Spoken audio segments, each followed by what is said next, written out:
The Galactic Council had ruled for 17,000 cycles without a single vote of dissent, which should have been their first clue that something was catastrophically wrong with their democratic process. But when you're an alliance of 43 species who've evolved past concepts like disagreement and having a spine, you tend to miss the obvious warning signs, like the fact that your entire civilization is built on a foundation of polite cowardice, masquerading as enlightened pacifism. I'm Crixthal, a Vorian trade liaison, and I was there when everything fell apart, not at the front lines, mind you, because I'm a reasonable being who values my internal organs remaining internal. But I had the misfortune of being assigned to monitor Earth, that peculiar little mud ball orbiting an unremarkable yellow star, populated by a species so aggressively unstable that their own planet spent billions of years trying to kill them before they even invented agriculture. The humans had been part of the council for maybe 3 cycles, barely enough time to learn where the bathrooms were in the diplomatic quarter when the Zethrik Dominion decided to test our defenses. The Zethrik were your typical expansionist nightmare, 8 feet tall, covered in natural armor plating, equipped with 4 arms that could each bench press a small spacecraft, and cursed with a complete absence of anything resembling chill. They'd been eyeing council space for decades, probing our borders, sending increasingly aggressive diplomatic messages that basically amounted to "nice planets you've got there. Shame if something happened to them." The council's response: a strongly worded letter. I'm not kidding. 17,000 cycles of unchallenged rule had given them the strategic mindset of a particularly passive houseplant. The Zethrik attacked Villar Prime first, a Delphian colony world known for its spectacular architecture and its population's deeply held belief that violence was always, without exception, morally wrong. The Delphians didn't even have a word for military in their language. They had to borrow one from ancient Vorian, and it translated roughly to people who are very confused about conflict resolution. I watched the footage from my post on Earth's orbital station. The Delphians, bless their crystallized protein hearts, tried to negotiate with the Zethrik ground forces. They set up meditation circles. They offered cultural exchange programs. One particularly optimistic group attempted to resolve the invasion through interpretive dance. The Zethrik leveled their capital city in 4 hours. The council convened an emergency session, which meant they sat around for 6 days arguing about the proper procedural format for discussing an existential threat. The Nalthine representative suggested we form a subcommittee to study the possibility of eventually considering whether we might potentially look into the theoretical framework of a defensive posture. The Quark C delegate proposed we send the Zethrik a gift basket. I'm not making this up. A gift basket. With artisanal cheeses. Meanwhile, the Zethrik carved through 3 more systems like a hot fusion cutter through ceremonial butter. The council species evacuated in orderly fashion, because even when facing annihilation, they couldn't bring themselves to cause a traffic jam. Billions of beings fled their homeworlds with nothing but the clothes on their backs and an apologetic demeanor, convinced that surely there must be some diplomatic solution they'd overlooked. That's when the human delegation requested permission to speak. Ambassador Keiko Tanaka stood before the council, a woman who looked like she could barely reach the podium without assistance, with soft features and a grandmother's warm smile that made you want to offer her tea and cookies. The council elders practically sighed with relief. Finally, someone who understood the civilized approach to problem solving. Esteemed members of the Galactic Council, she began, her voice gentle, almost musical. We've reviewed the Zethrik situation extensively. We've analyzed their tactics, their supply lines, their command structure, and their apparent belief that diplomatic immunity doesn't apply to them. The council representatives nodded encouragingly. Perhaps she would suggest a more eloquently worded letter. A gift basket with better cheeses? Tanaka's smile didn't waver. We'd like to propose an alternative solution. We're going to kick their asses so hard their great-great-grandchildren will be born walking backward. The translation software crashed. I'm serious. The advanced AI-driven linguistic processors that could handle 14,000 languages simultaneously just gave up and displayed an error message that roughly translated to, "I need to lie down for a moment." The Quark C delegate's skin flashed through 17 colors of shock. Surely you don't mean physical connotation? Oh, I mean significantly more than confrontation, Tanaka replied, still smiling that grandmother smile. We're talking about a comprehensive military response that will serve as an educational opportunity for anyone else in the galaxy who's unclear about the concept of boundaries. The council chamber erupted in horrified murmuring. The very concept of organized violence made most of them physically uncomfortable. The Nalthene representative actually fainted, though to be fair, Nalthene faint when they encounter unexpected architectural choices. So that wasn't saying much. Ambassador Tanaka, the council prime, wheezed, his vocal sac quivering with distress. Violence is never the answer. The Galactic Council was founded on principles of peaceful coexistence and mutual understanding. We must find a diplomatic solution. You had 3 cycles to find a diplomatic solution, Tanaka said, and for the first time her smile acquired an edge that made my survival instincts start screaming. The Zethrik have now occupied 17 systems. They've enslaved or eliminated approximately 42 billion sentients. They've ignored every diplomatic overture, laughed at every peace offering, and used your gift basket as target practice. She paused.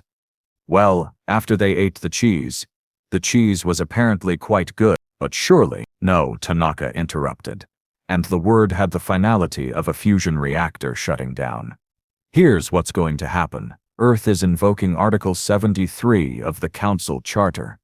The Mutual Defense Clause.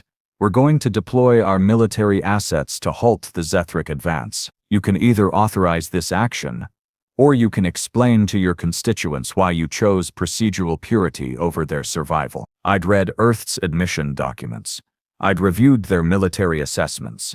On paper, humanity had 6 battle-ready spacecraft, 12,000 ground troops, and weapons technology that the Council's experts had classified as charmingly primitive, like watching children play with sticks. The general consensus was that humans were nice enough, but clearly out of their depth in galactic affairs, useful for manual labor and creative swearing, but not much else. The Council, faced with the choice between maintaining their principles and admitting they were completely useless, chose the third option. They abstained from voting and decided to observe the situation as it developed. Cowards. Dignified, well-mannered, philosophically sophisticated cowards. But cowards nonetheless. Tanaka bowed politely, thanked the council for their time, and left the chamber. I followed her, because my job was to monitor Earth and because I had a terrible suspicion that I was about to witness something historically significant. The kind of thing that future civilizations would study while shaking their heads in disbelief. Ambassador, I called out, my translator struggling to match her pace. Surely you understand the tactical situation? The Zethrik have a fleet of 900 warships. Their ground forces number in the tens of millions. Earth has 6 ships. She stopped, turned, and that grandmother smile was back. Krixthal, right? The Vorian liaison? Yes. Ambassador. Tell me something, Krixthal. How many times has Voria been invaded in its history? I blinked, confused by the question. Never. We've been at peace for as long as our historical records go back. Exactly, she said softly. You've forgotten something that Earth learned a long time ago. Written in blood across every continent, burned into our collective memory through 10,000 years of warfare. Peace is not the absence of violence. Peace is what you get when everyone knows that starting a fight will cost them more than they could possibly gain. I don't understand. You will, Tanaka said. The Zethrik are about to receive an education, and so is the rest of the galaxy. She wasn't kidding. Earth's 6 ships arrived in the Villar system 3 days later. The Council's military advisors, and yes, I use that term loosely for beings whose idea of tactical planning involved proper seating arrangements, watched the sensor data with confused interest. The human vessels were larger than expected, their energy signatures off the charts, and they moved with a precision that seemed almost eager. The Zethrik fleet, 900 strong, detected the human approach and responded with their standard intimidation tactic. They surrounded the 6 human ships, weapons charged, and broadcast a surrender demand on all frequencies. The human response was a single message, 3 words long, delivered in the most commonly used galactic trade language, with perfect pronunciation and deliberate clarity.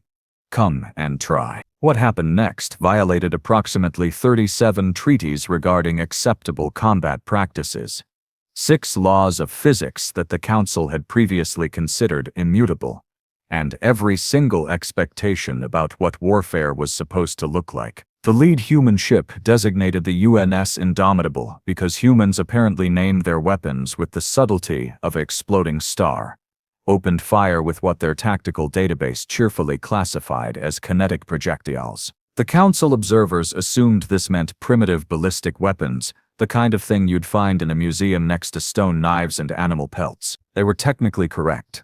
The projectiles were kinetic. They were also traveling at 0.97 light speed, massed approximately 5,000 kilograms each, and hit with enough force to crack a planet's crust. The first Zethrik battleship simply ceased to exist. One moment it was there. The next moment there was an expanding cloud of superheated plasma and a shockwave that disabled 6 neighboring vessels. The human ships didn't slow down, didn't stop to negotiate, didn't even broadcast a threatening message. They just kept firing, kept moving, kept turning the Zethrik formation into an expanding debris field that would eventually form a new asteroid belt. And they were laughing. I could hear it on the open channels, human crew members actually laughing as they systematically 900 warships like a child pulling apart a disappointing toy. Target locked. Goodbye, ugly. That's 3 for me. Rodriguez owes me 20 credits. Hey Zethrik, remember when you thought invading was a good idea? No? Don't worry, we'll remind you. The Zethrik, to their credit, didn't panic immediately. They'd conquered 47 systems. They knew how to fight. They scattered, regrouped, attempted to flank the human vessels, fired their plasma cannons, weapons that could melt through standard Council shielding like it wasn't even there. The human shields just ignored them, absorbed the energy, converted it to power their own weapons, and kept coming. That's when the Zethrik started panicking. They broke formation. They called for reinforcements. They broadcast on every frequency, demanding to know what kind of insane species brings weapons like this to what was supposed to be an easy conquest. The UNS Indomitable's captain, a woman named Diana Okonkwo, whose service record included 2 wars, 3 peacekeeping operations, and a bar fight that had become legendary across human military academies, responded personally. "You invaded Delphian space," she said, her voice calm, almost conversational. "They're pacifists. They literally couldn't fight back if they wanted to. You knew that. You counted on it. So let me explain something about humans. We're not pacifists. We're not even remotely close. We're the species that looked at our own beautiful planet and spent 10,000 years trying to kill each other over rocks, rivers, religious differences, and at least 1 war over a bucket. An actual bucket. The Zethrik fleet was down to 600 ships. Then 400. Then 200. The Zethrik commander finally managed to get a transmission through, his forearms gesturing frantically, his armored faceplates flaring in what I'd learned was their species' expression of extreme agitation. "You cannot do this. The Galactic Council forbids offensive military action. You violate every treaty of civilized warfare." Captain Okonkwo's laugh could have frozen hydrogen. "Civilized warfare? You enslaved 42 billion beings and you want to lecture us about civilization? Here's the thing about humans, Commander. We wrote the book on warfare. Literally. We have thousands of them. Sun Tzu, Clausewitz, Machiavelli, and those are just the famous ones. We've been perfecting the art of breaking things and people for our entire existence. And you know what we learned?" She paused, and I swear the silence on that channel had weight to it. The only thing that stops a bully is getting punched in the face so hard they reconsider their life choices. The human fleet stopped firing. The Zethrik had maybe 70 ships left, limping, damaged, their formations completely destroyed. They should have run. Any sane species would have jumped to FTL and never looked back. But the Zethrik, committed to their own destruction with admirable thoroughness, decided to play their final card. They deployed their ground invasion force, 4 million soldiers and drop pods, heading straight for Villar Prime's surface, presumably to take hostages or establish leverage, or do whatever it is that losing militaries do when they're too proud to admit they've lost. Oh, Okonkwo said, and I could hear the smile in her voice. You want to do ground combat? Hold on. The human ships repositioned, and I watched in fascinated horror as they deployed their own forces. Not 4 million soldiers, the humans only had 12,000 troops available, according to every intelligence briefing I'd read. What landed on Valar Prime were 12,000 humans in powered armor that made the Zethrik's natural plating look like decorative pottery, carrying weapons that a sane civilization would classify as war crimes, supported by autonomous combat units that moved like metal predators and thought like tactical geniuses. The battle lasted 4 hours. 4 hours of the most one-sided carnage I'd ever witnessed. Broadcast on every council channel because the humans wanted everyone to see it, wanted the galaxy to understand exactly what they were capable of when properly motivated. The Zethrik fought bravely. I'll give them that. Their soldiers were trained, disciplined, equipped with excellent weapons, and supported by heavy armor. They should have been able to hold their own against a force they outnumbered 300 to 1. They lasted 4 hours. I watched a single human squad, 6 soldiers designated as Marines, which apparently means organized violence enthusiasts, take on a Zethrik battalion of 300 warriors. The Marines didn't just win. They won while casually chatting about something called football scores and arguing about whose turn it was to buy drinks when they got back to base. Left flank, 3 heavies, incoming. Chen, you got this? Yeah, I got it. Hey, did you guys see the game last night? Focused on not dying here. Thanks. Multitask, Rodriguez. It's called professionalism. The Zethrik threw everything they had at the human positions. Heavy plasma cannons, chemical weapons, kinetic bombardment, tactical nuclear devices. Yes, they actually used nuclear weapons on a planet they were trying to conquer, because tactical genius clearly wasn't their strong suit. The humans' armor shrugged it off, their shields adapted, and they kept advancing with the inexorable patience of a glacier that had learned to shoot back. I had the dubious privilege of monitoring the command frequency, listening to human officers coordinating their forces with the kind of casual efficiency that suggested this was, for them, a fairly routine operation. Lieutenant Yuki, your platoon is lagging. Speed it up. Sorry, Major, the enemy keeps getting in the way. It's very inconsiderate of them. Well, explain proper battlefield etiquette while you shoot them. We have a schedule. Yes, ma'am. Any preference on how we explain it? Interpretive violence. Be creative. The Delphian survivors emerging from their shelters after the battle found themselves face to face with human soldiers who'd just reduced an invasion force to a historical footnote. The cultural disconnect was immediate and profound. The Delphians, programmed by evolution and culture to respond to all conflict with mediation and understanding, tried to thank the humans by offering them counseling for the trauma they must have experienced. They brought meditation guides. They suggested group therapy sessions. One Marine, a man named Takeshi Yamamoto, whose armor was scorched and dented from direct plasma hits, accepted their offerings with polite confusion. Ma'am, I appreciate the concern, but I'm fine. This is literally what we train for. But you engaged in violence, the Delphian civilian said, her voice quivering with sympathetic distress. Surely that must have damaged your psychological equilibrium, created moral confusion, induced existential crisis. Yamamoto looked at his squadmates. They looked back at him. One of them shrugged. Ma'am, he said carefully, my people have been engaging in organized violence since we figured out how to tie rocks to sticks. We've had approximately 10,000 years to develop coping mechanisms.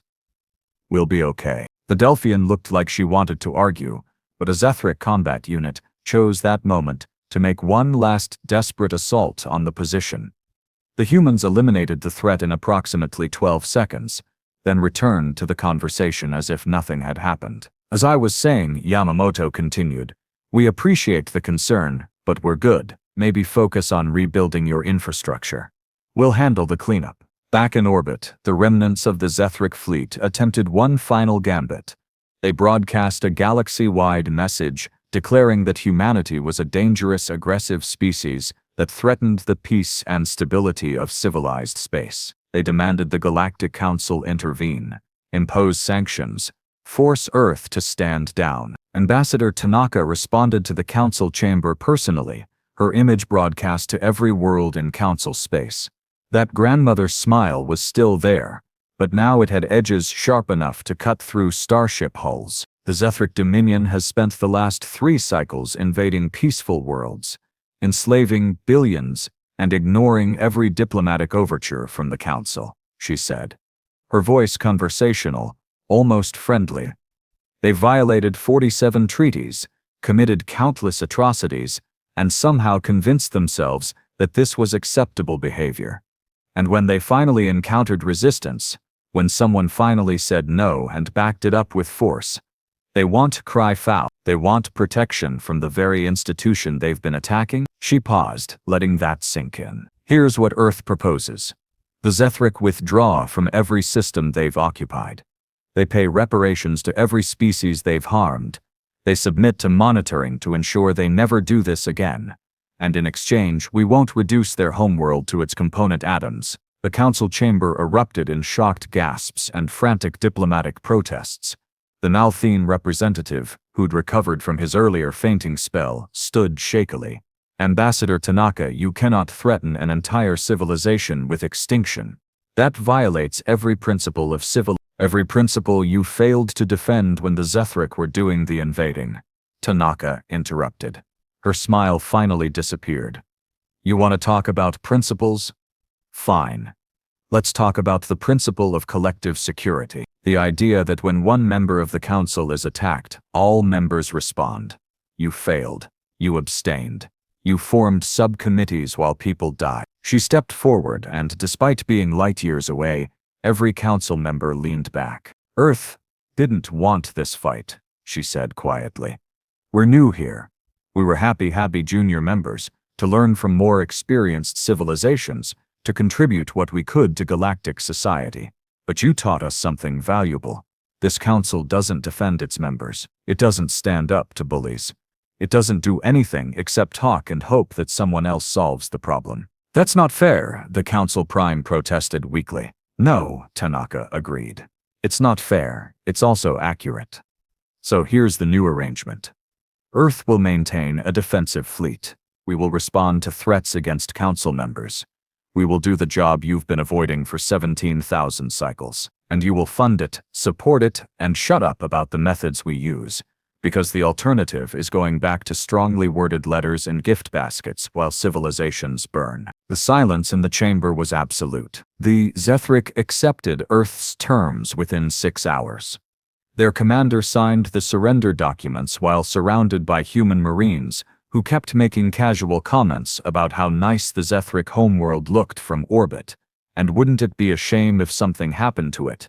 Very subtle, very diplomatic. The council, faced with the reality of their own uselessness, ratified the Terran Defense Initiative with a vote of 42 in favor, 0 against, and 1 abstention from the Corksy delegate, who apparently still held out hope for the gift basket approach. I watched all of this from Earth's orbital station, filing reports that my superiors would read with mounting horror and fascination. The galaxy had underestimated Earth, had classified them as primitive and harmless, had assumed that anyone who'd achieved spaceflight must have evolved past violence. We were wrong. Catastrophically, hilariously wrong. Humans hadn't evolved past violence. They'd perfected it, systematized it, turned it into an art form, and then a science. They'd spent 10,000 years fighting each other over everything from vital resources to philosophical disagreements to who had the better imaginary friend, and they'd learned lessons that the rest of the galaxy had never needed to consider. 3 cycles later, the Galactic Council hasn't faced a single external threat. The Zethrik Dominion reformed their government, paid their reparations, and now spend most of their time writing very polite diplomatic correspondence and staying as far from human space as physics allows. 2 other aggressive civilizations that had been eyeing Council territory suddenly discovered urgent internal matters that required all their attention. The Council species, meanwhile, have adapted to the new reality with varying degrees of success. The Delphians still offer therapy to human soldiers, who politely decline while cleaning weapons that could vaporize small moons. The Naltheen have developed a cultural fascination with human military history and keep asking increasingly uncomfortable questions about ancient battles. The Quarksy finally abandoned the gift basket approach, though they did send Ambassador Tanaka a very nice fruit arrangement as an apology. As for me, I'm still monitoring Earth, still filing reports, still trying to explain to my superiors that humanity isn't an aberration or a temporary anomaly. They're what happens when a species evolves on a death world that spent billions of years trying to kill them, then spends 10,000 more years trying to kill each other, and somehow survives long enough to reach the stars with all their weapons, tactics, and absolute refusal to be victims intact. The galaxy underestimated Earth until the battlefield came home. Now we know better. Now we understand that peace isn't maintained through good intentions and diplomatic protocols. It's maintained by making absolutely certain that everyone knows starting a war will end very, very badly for them. And if that makes us uncomfortable, if that challenges our enlightened sensibilities and our 17,000 cycles of unchallenged peace, well, as Ambassador Tanaka told the Council during one particularly tense negotiation session, being uncomfortable is better than being dead. Though if you'd prefer the second option, the Zethrik can probably arrange that for you. Oh wait, no they can't. Because we stopped them. You're welcome. I hear she's being considered for the position of Council Defense Coordinator. The vote is expected to be unanimous because nobody, and I mean nobody, wants to be the delegate who votes against the representative of a species that treats interstellar warfare like a competitive porpet. They're determined to win. The humans have a saying, speak softly and carry a big stick. The Council is finally learning what that means. We speak, they carry the stick. And the galaxy is safer for it, even if it means admitting that 17,000 cycles of enlightened pacifism was really just 17,000 cycles of hiding behind good fortune and favorable geography. The age of Council peace has ended. The age of Council security enforced by humans who still think proportional response is something you do to be polite, not because you have to, has begun. And honestly, after watching the alternative, I'll take it. At least the humans have a sense of humor about the whole thing.